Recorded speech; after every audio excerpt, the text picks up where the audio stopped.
Chapter 6 shloka 7। इसको बोलें सरोज भाभी चैंटिंग करेंगे। हाँ जी। जितात्मनः जितात्मनः प्रशान्तस्य प्रशान्तस्य परमात्मा परमात्मा समाहितः समाहितः शीतोष्ण शीतोष्ण सुख दुःखेषु सुख दुःखेषु तथा माना तथा माना पमानयोः। समानयोः।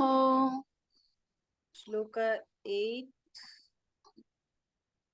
ज्ञान विज्ञान ज्ञान विज्ञान तृप्तात्मा तृप्तात्मा कूटस्थो कूटस्थो विजितेन्द्रियः विजितेन्द्रियः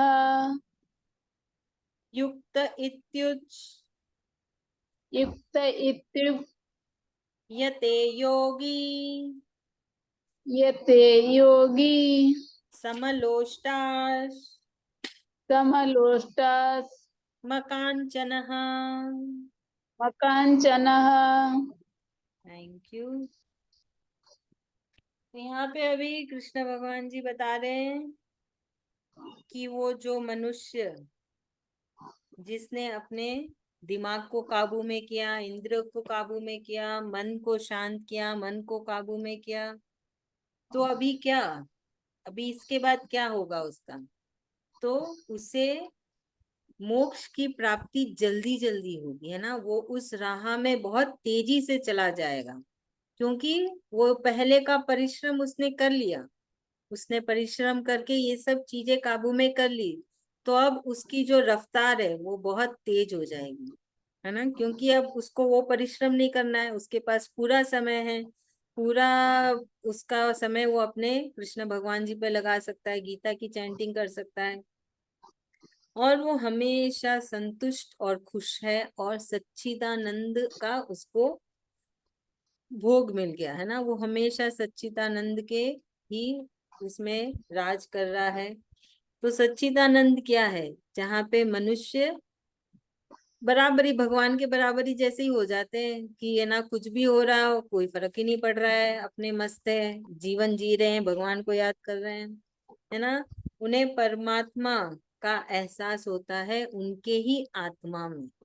हमारे अंदर आत्मा है, वो तो परमात्मा का एक अंश ही है, पर उसको महसूस करना ना, उसको एहसास, हमें एहसास करना, वही तो कृष्ण भगवान जी चाह रहे हैं कि हम उसे एहसास करें कि हमारे अंदर जो आत्मा है वो परमात्मा का एक अंश है। तो उसके ही ये सारे नियम कानून हैं, ये सारे तरीके हैं जिसे हमें अपनाना है रोज थोड़ा थोड़ा अपने जीवन में। तो भगवान जी बोल रहे वो आम मनुष्य अब योगी बना, है ना, साधु से वो योगी बना, तो उसे अब भगवान जी बहुत जल्दी प्राप्त हो जाएंगे।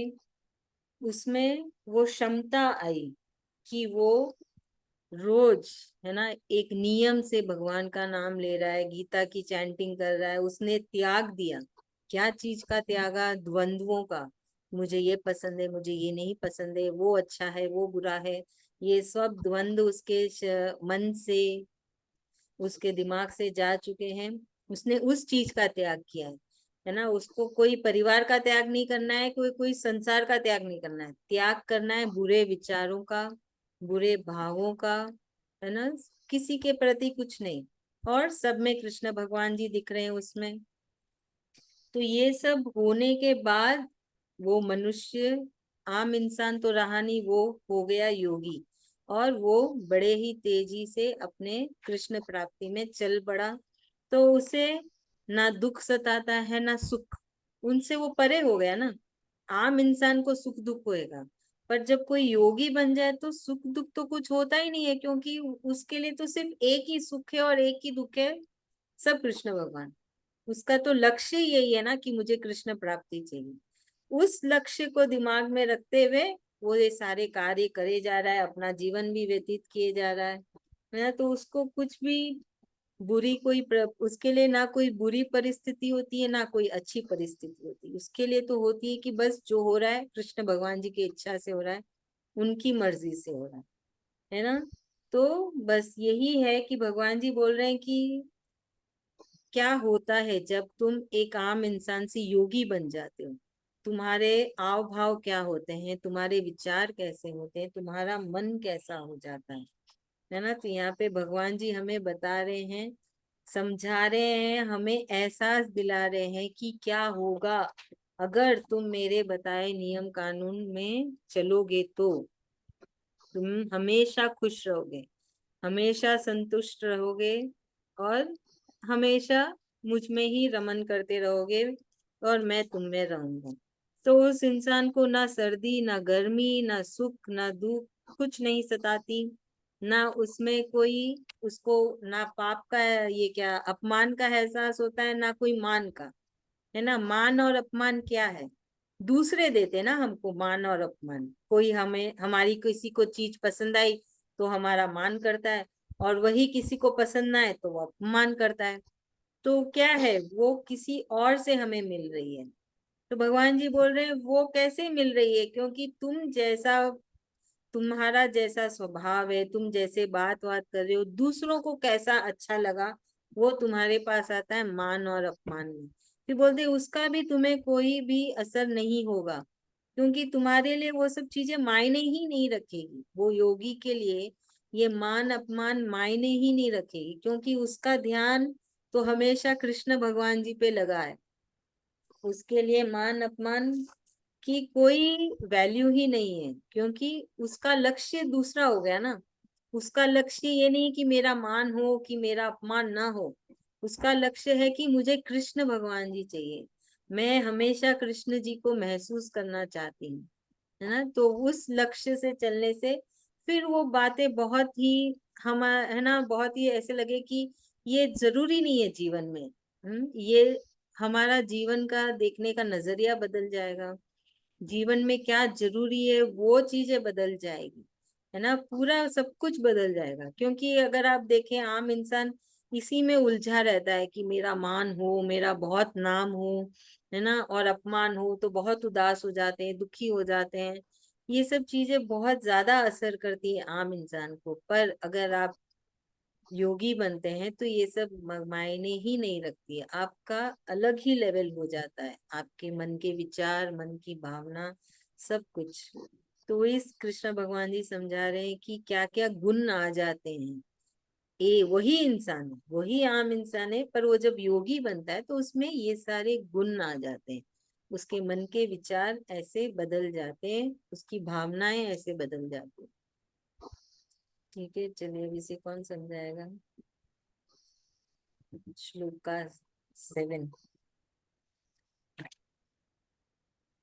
भी समझा दे। समझाइए, समझाइए। कृष्ण भगवान जी यहाँ पर समझा रहे कि मतलब एक आम इंसान कैसे योगी बनता, फिर योगी जब बन जाता वो उसको क्या प्राप्त होता है। वो सच्चिदानंद धन का प्राप्त होता है, उस धन का वो धनी हो जाता है, क्योंकि हमेशा वो सुख ही भोगता है, उसको और कुछ राह दिखता ही नहीं है।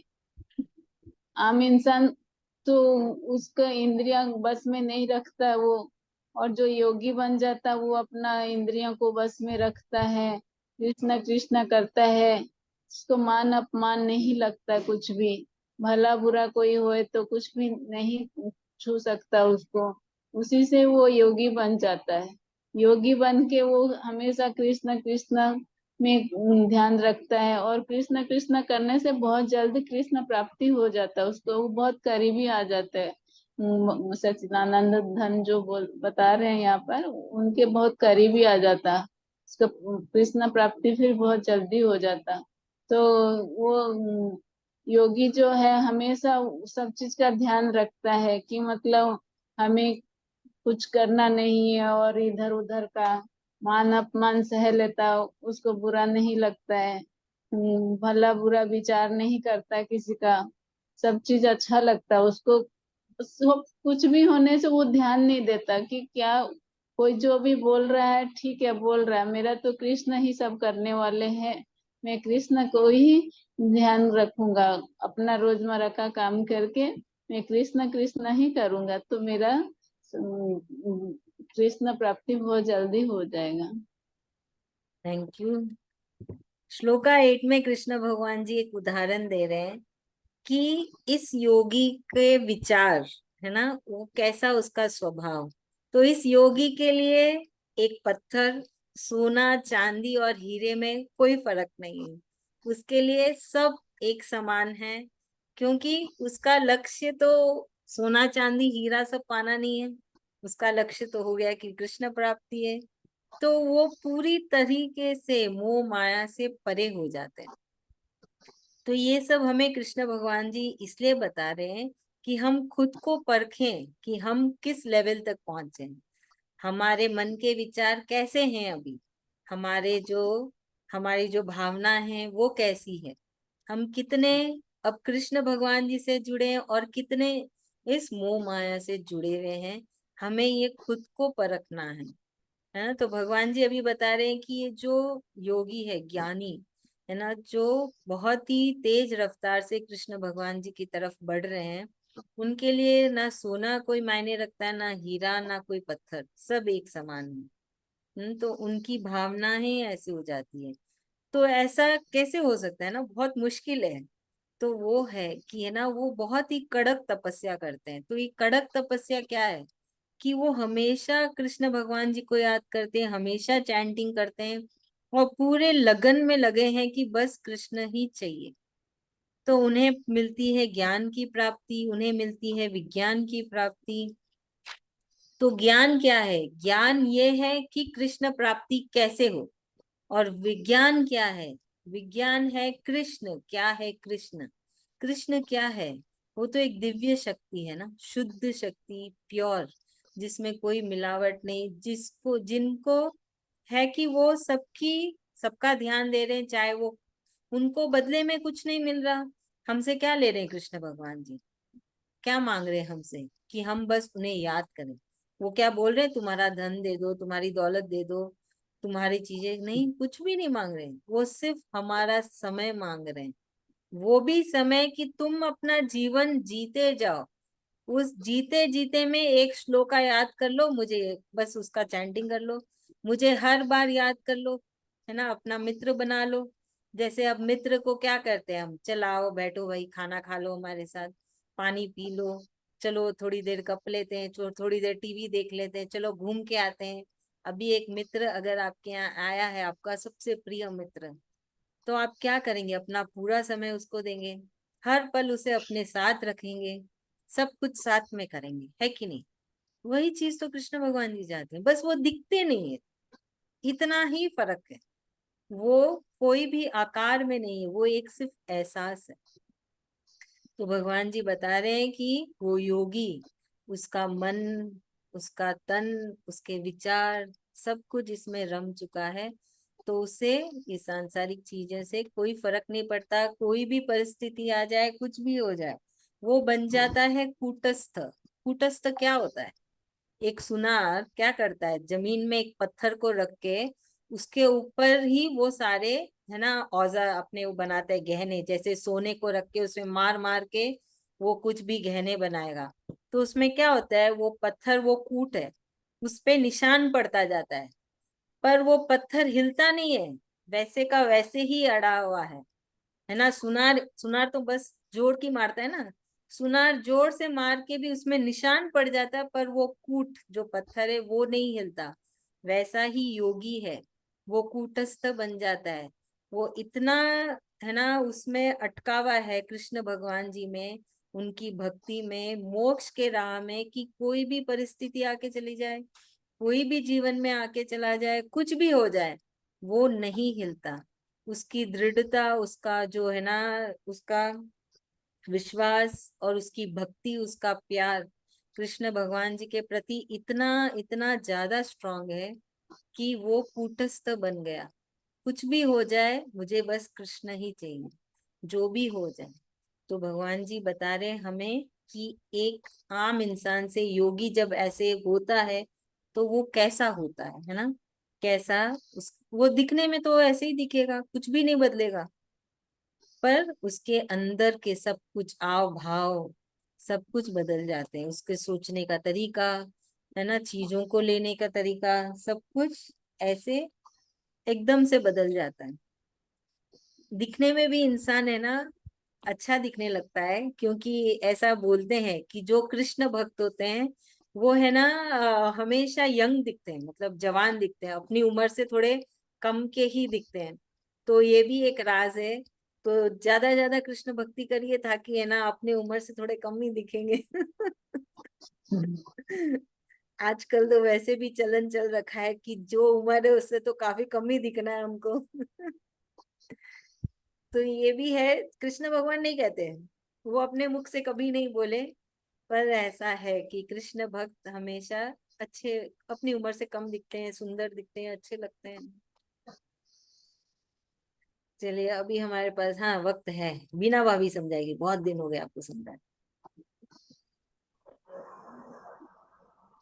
हाँ, क्या भगवान कृष्ण भगवान बोल रहे हैं कि जिसका अंतर्मन शुद्ध है, जो अपने को जैसे आत्मा नहीं माना, शरीर से अलग करके मान रहा है और भगवान में मन को लगा रहा है, तो मतलब अब उसके लिए, उसके सामने अगर सोना आए तो मोती आए तो हीरा आए तो उसके लिए तो सब मिट्टी है, तो सब उसके लिए बराबर है, क्योंकि उसको तो सिर्फ कृष्ण भगवान से प्रेम है, वो योगी बन गया है।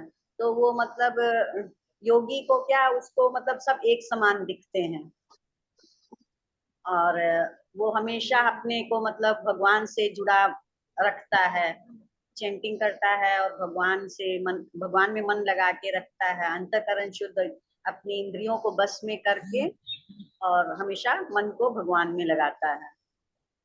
तो भगवान बोल रहे हैं कि वही योगी कहलाता है, जो मतलब खुद को सबको एक समान दिखता है, एक समान समझता है, और हमेशा मन को भगवान में लगा के रखना चाहिए, मन को थोड़ा बस में करना चाहिए, मन को इधर उधर नहीं करना चाहिए, भगवान में लगाना चाहिए हमेशा। थैंक यू, बहुत बहुत धन्यवाद। आज की क्लास यहीं हाँ, खत्म हो रही, कल 5 बजे प्लीज सब कोई आइएगा, है ना। खुद के लिए आना, अपने परिवार के लिए आना, अपने पूर्वजों के लिए आना, सबके लिए आना। अभी कॉल हाँ, कट हो धन्यवाद जाएगी। दीदी। हाँ, जय श्री कृष्ण। जय जय श्री श्री कृष्णा। जय श्री कृष्णा, जय बहुत श्री बहुत धन्यवाद। कृष्ण। जय श्री कृष्णा। जय श्री कृष्णा, बहुत बहुत जय जय श्री कृष्ण। जय श्री कृष्ण।